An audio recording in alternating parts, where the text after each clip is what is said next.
What's new in the Windows 10 October update? And can Microsoft's Surface range still thrill?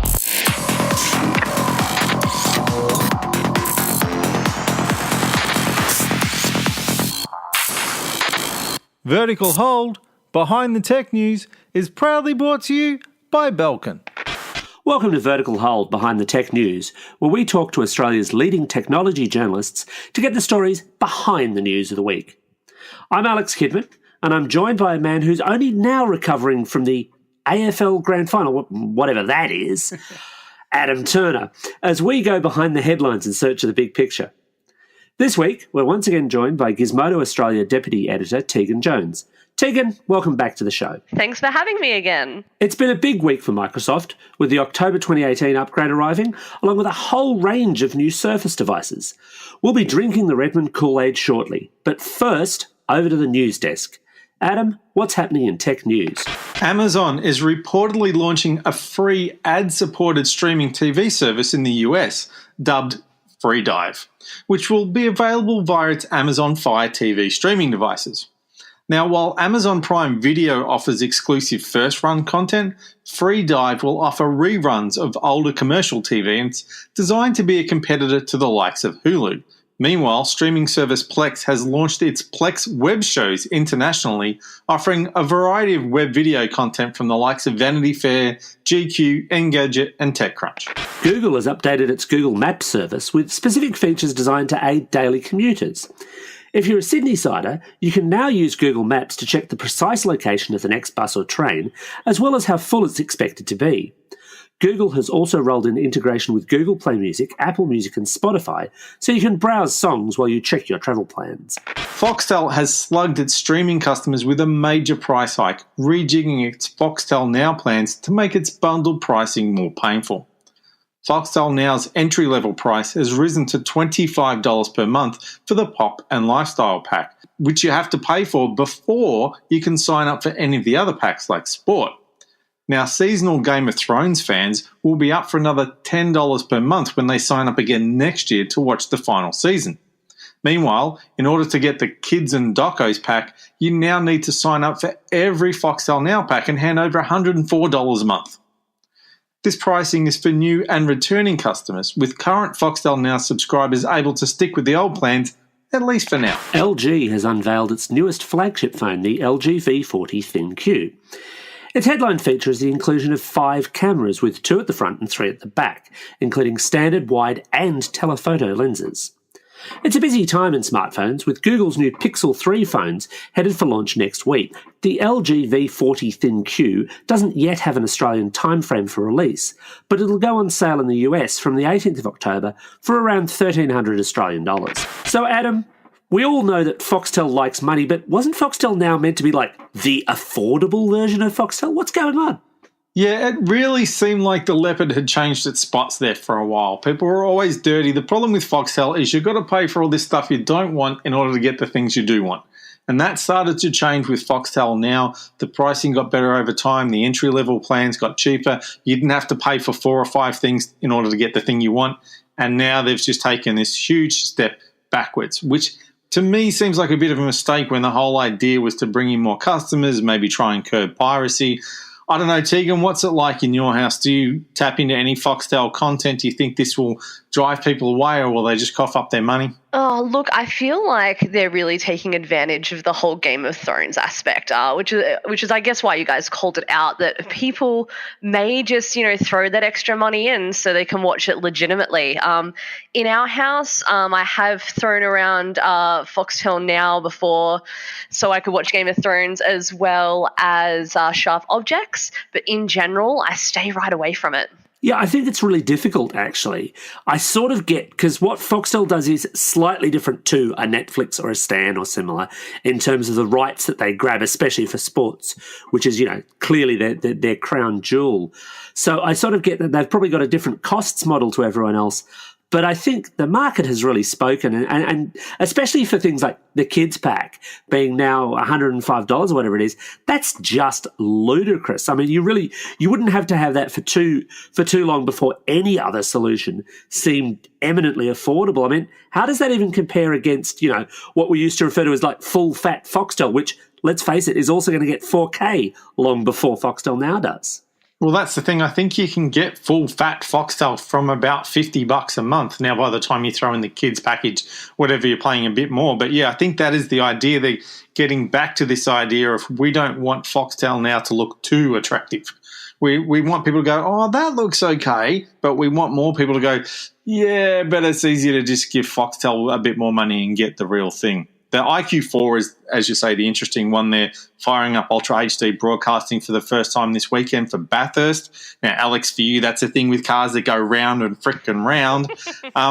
But so that will be, because Foxtel's big on sport. Like the one thing that people will pay for Foxtel for, if nothing else, is, you know, your AFL or your NRL. So it makes sense for them to start with sport.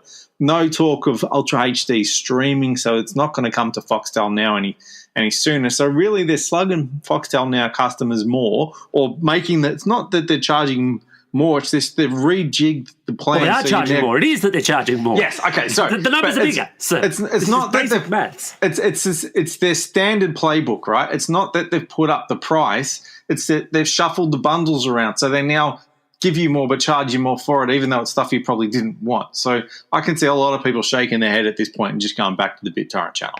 So, Adam, Microsoft has a new range of Surface everything, actually. I think this is the biggest Surface launch in terms of new products they've ever done. And Surface was always intended to be this kind of reference standard for what a Windows laptop could be, but it's growing to be an awful lot more, isn't it? Yeah, I know. We've spoken about the Surface Pro a lot on the show, you know, going back to the original ones. I know you and I both thought they were pretty nice devices, and we're up to, 6 now.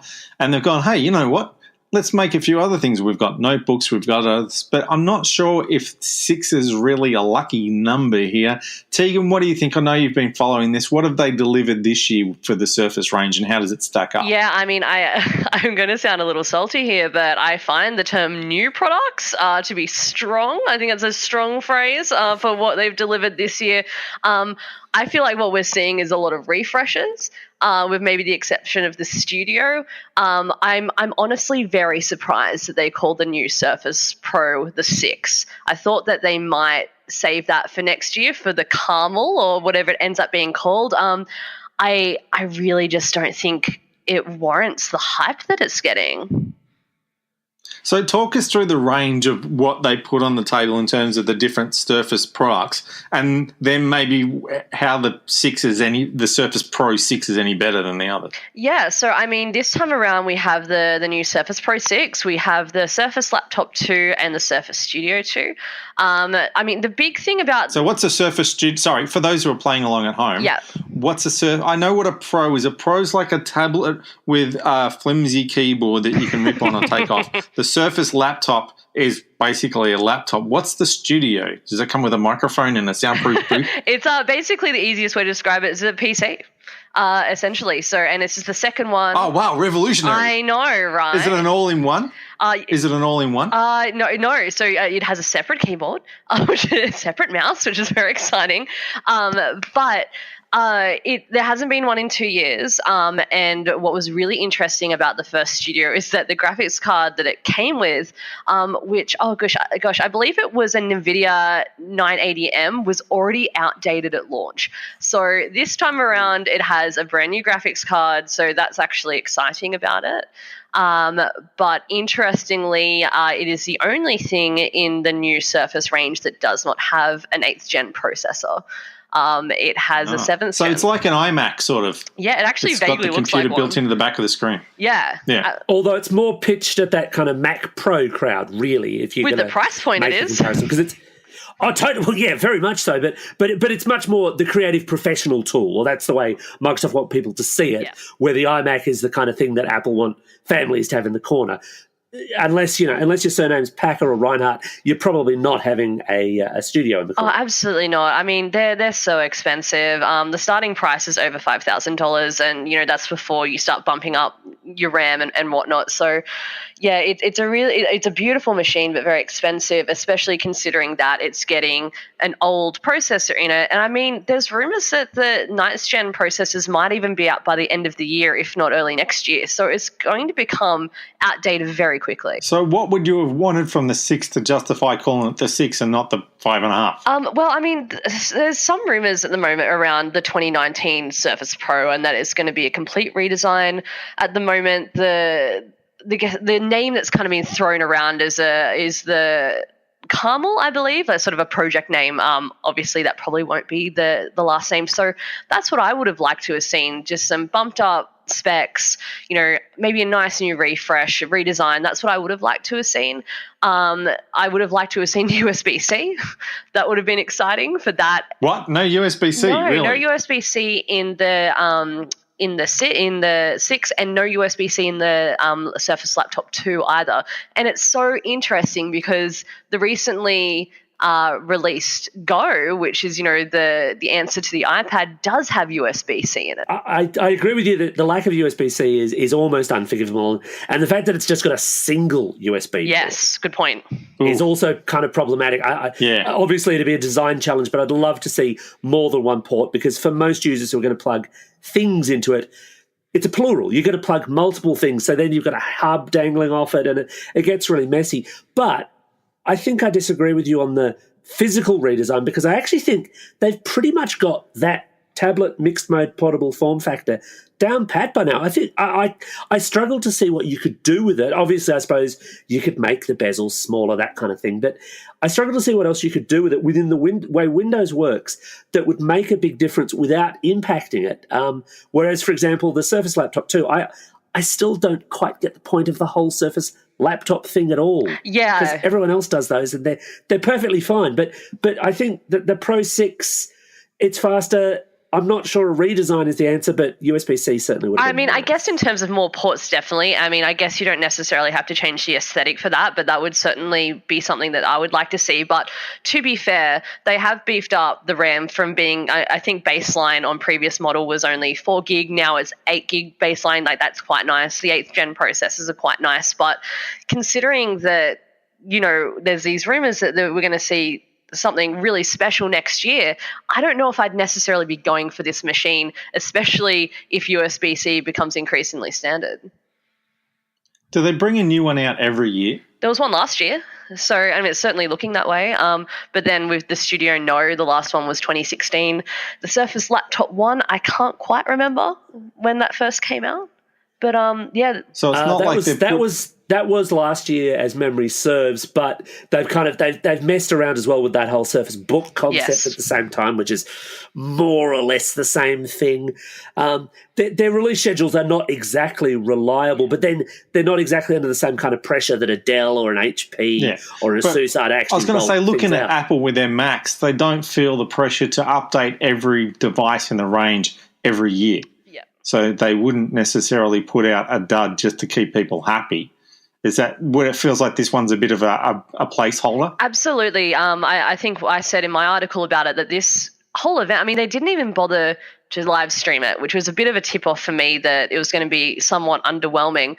I feel like this year's event felt like an opening act for the main event next year. So I'm hoping to see some exciting things then. But they did have Surface headphones. Oh, they sure did. Are you not excited for Surface headphones? I love that it's turning into this Samsung thing where it's like, we're going to call everything Galaxy, and now we're going to call everything Surface. Yeah. So what do the Surface headphones do? Do they have Cortana built into them or something crazy like that? So, I mean, I'm not the biggest headphone person, but, they look quite pretty. The ones that I've seen are white. They've got, on headphone controls, everything that you'd kind of expect from it. But I really haven't looked that much into it because I just don't care enough. I'm really a bit of a heathen when it comes to sound. Like, if it works, I'm pretty happy. Yeah, I don't think Microsoft is, pitching themselves to take on the likes of Sennheiser, for example, with the Surface headphones. It was another little kind of weird inclusion. And I guess the other thing, of course, the other question that kind of comes to mind is, given that they're going for a slight style thing, because you can now get them in this matte black finish, who are they taking on? Because the classic thing, as I said in the intro, was that Surfaces were meant to be this kind of almost reference design because they really didn't want to tick off their hardware partners back when they were basically only a software company, keyboards and mice and game controllers not included. But now it almost feels like they are. Yeah, I mean, I feel like because the laptop 2 also comes in black and actually reminds me a lot of the Razer laptop, so they look quite similar. Oh, yeah. Like really similar. And yeah, it was always a bit of a point of difference for Microsoft laptops and devices. When you've got a sea of black laptops and devices out there, they had that metallic, you couldn't really miss them. That being said, I do think it looks quite stunning on the Surface 2, even if it's, to me, quite, I don't really care about the color too much, but it does look nice. Others are also pushing this design idea further out. We are also in a week where HP has announced a laptop made out of a cow. I love this so much. This story was great. All right, I must have missed this one. Talk me through it. Oh, do you want to take this, Alex? So the new HP Spectre laptop, and Spectre is their premium showy fashion series of thin portable laptops, comes wrapped in actual leather. We've had, kind of faux leather and leather effect things, and it was LG had the leather, was it the G4, I think it was, phone. This is a full-on laptop in actual cow leather. Daisy died to make your laptop. But is it rich Corinthian leather? I want to rub my face on it like Deadpool. Mental note, I don't want to review laptop after Adam's had it. Smart move. Yeah, this thing's so interesting. My biggest question mark around it is how the GPU is going to hold up with leather. Like, I'm sure they have thought about this, but I mean, there's not like there's fans in this thing. I just wonder how cool it's going to stay, and also just how long the leather will hold up, because it's actually not only designed to look nice, but it is basically, like, they're calling it a natural hinge for when you put it into, tent mode and all that kind of stuff. Or as the cow used to call it, it's right knee. Exactly. It's doing yoga, even though it's not a Lenovo.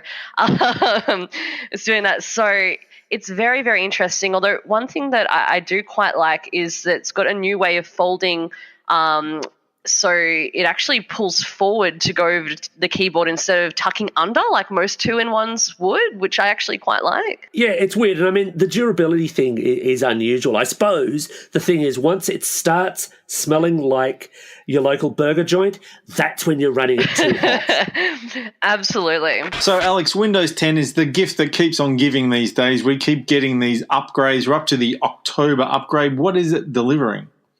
Well, it's delivering, as Microsoft has done for the past couple of upgrades, as they're calling them, a new version of Windows 10, which isn't really a new version of Windows 10. It's a bunch of security and performance fixes along with a few new features. And this, for longer-term listeners of the show, when I say longer-term, you only really have had to listen to last week's show, feels eerily familiar because it's kind of the same tune that Apple was playing with macOS Mojave, in that they announced it and it was very quickly available. Microsoft actually more or less tacked this onto its announcements around the new Surface devices to say, oh yeah, the October update, you can pretty much get that now. That's not exactly the story, though, because the way Microsoft does it, and I've got to say, I actually like this.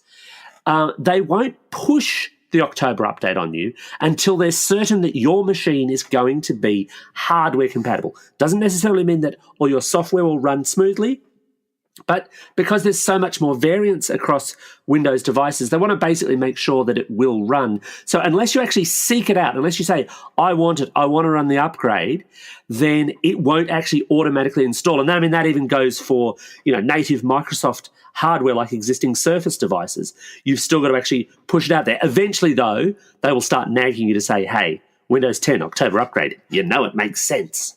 Nagging/tricking, like they tricked people into upgrading to Windows 10 in the first place. I'm still dirty on that. So, Tegan, was there anything in the October update that grabbed your fancy? What I found really interesting, and they showed this off at E for a little bit, was the new way that you can sync your phone with Windows 10. It's only really useful if you've got an Android. The iPhone inclusion is not great. I believe you can only transfer web links at the moment. But with Android, Wow, stop the know. presses. It's almost like Apple doesn't want you buying non-Apple weird, hardware. right? How likely is that? Exactly, but with Android, you can send SMSs from Windows 10, sync photos, all that kind of stuff. And there's also, I think they're also going to bring in full mirroring display, which will be interesting, maybe even a little bit of a challenge to Samsung's DeX. Which I find interesting. So I think that's good. As someone who I'm always swapping devices, I'm on my laptop, I'm on my work computer, I'm on my phone. It's actually, for someone like me, really helpful to have my phone synced up in that way. So hopefully in practice it will be good, but I like the idea of it. Yeah, it's an interesting one, actually. And if I'm Samsung, I'm probably a little bit dirty about this because they've had that kind of functionality. If you had one of their Galaxy Book Windows 10 laptop devices, and I don't think they ever sold millions of them in Australia, but they certainly were available. They had that kind of functionality if you also had a Samsung Galaxy phone. And of course, that's an ecosystem play, but it was already there. You mentioned DeX, and this is obviously Microsoft kind of seeing off that, at its source in a way by saying, right, well, it doesn't matter what Android you've got, we will help you run. If it runs, I'm yet to get an upgraded Windows 10 PC to talk to. In fact, a Samsung phone. They keep not handshaking on me, but maybe that's me, and maybe in the future that will update and get a little bit better. Like macOS Mojave, though, the other thing that Microsoft's going big on is dark themes. Does a dark and stormy theme entice your tingling bits? Oh, look, Tegan? it actually looks quite nice. I mean, I found it quite funny that this came out in the same week that we have black devices now and also a black mode, which is quite funny. It's dark like our souls, but I do think that if it can help with eye strain, I think that's a really good thing. But otherwise, fine. If people like it, great. So is that what the point of dark mode is? Is it to help with eye strain or battery life? Or I don't know about battery life. That's a really good point. I would imagine it should help with battery life too. I would think so. It would depend on it may depend on the nature of the screen. The eye strain, and to a certain extent for some users, just the visibility. For some people, a blank white with black on it is very hard to read. Oddly enough, I find I'm the reverse. I've tried dark mode both on Windows 10 and macOS Mojave, and it might be saving me from eye strain in one sense, but I find it really hard to focus on. Like I don't read stuff as well. If I'm writing, I kind of have to stop and check it a lot more. And maybe like switching to an ergonomic keyboard, that's a question of using it for more than a couple of hours, and I'd suddenly find I couldn't live without it. But so far, I'm not thrilled with a new colour. Although I do quite like the fact, and again, there's this weird kind of concurrency between Apple and Microsoft here, because they've both upgraded the way you capture stuff on screen. They've got a new snipping tool which makes it easier to grab bits of the screen and slice it together. And I know this is terribly geeky, but I like this kind of stuff. It makes life get it. I'm easier. just I'm pouring one out for snipping tool, for old mate snipping tool, but its new sibling is here, and I'll just have to accept that. I'm an old school guy. Like I still use the print screen button on Windows 10 to take screenshots, and then I open Paint. And then I paste it into Paint and I hit save. I mean, when I say still, I mean in the last couple of weeks while putting together a user guide for somebody on Facebook, I'm feeling a bit stupid here. So you're telling me there's a better way to do it. So it's even before this new snipping tool, there is because I know on a Mac I can go, I'm looking at my keyboard now, Shift Command 4, I think, and then make a rectangle around something. So there's a similar thing like that on Windows 10 that automatically creates an image and saves it somewhere. In this case, for the new update, it's Windows key Shift S, and then you can either do a full screen grab or you can draw a shape to do it. What was it before the update? Oh, so it was like the snipping tool was like a little separate tool that you bring up, and you can choose to do a rectangle. This one's just a little bit more integrated and can do a few more things. I almost feel like it's taken a little bit of inspiration from the integrated Firefox screen grab tool, which is amazing and I love. So anything that makes that kind of stuff easier, I'm into, because I'm having to screen grab and stuff all day. So I love this. It's a very journalist tool. Very much so. True. I guess the other thing, as I said, they're not exactly forcing this on you, and they actually advise that if you do go early, you can roll back, which is nice.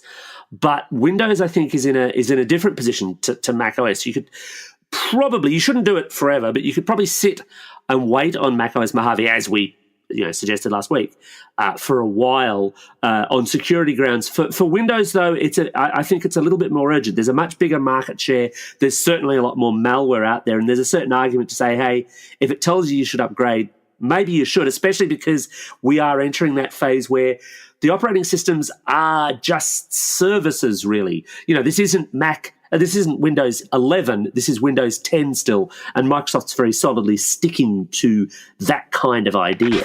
Well, that just about wraps up another episode of Vertical Hold. Thanks again to Tegan for joining us for the show. Thanks for having me again. And as always, we love to get your feedback on the show. Super keen on the Surface Pro 6 or think that Windows 10 October upgrade is terrible? Let us know via Twitter or the Vertical Hold Facebook page. Thanks everyone for listening. And remember, if you like what you hear, hit that subscribe button. Leave us a review on Spotify or iTunes or wherever it is you get your great podcasts.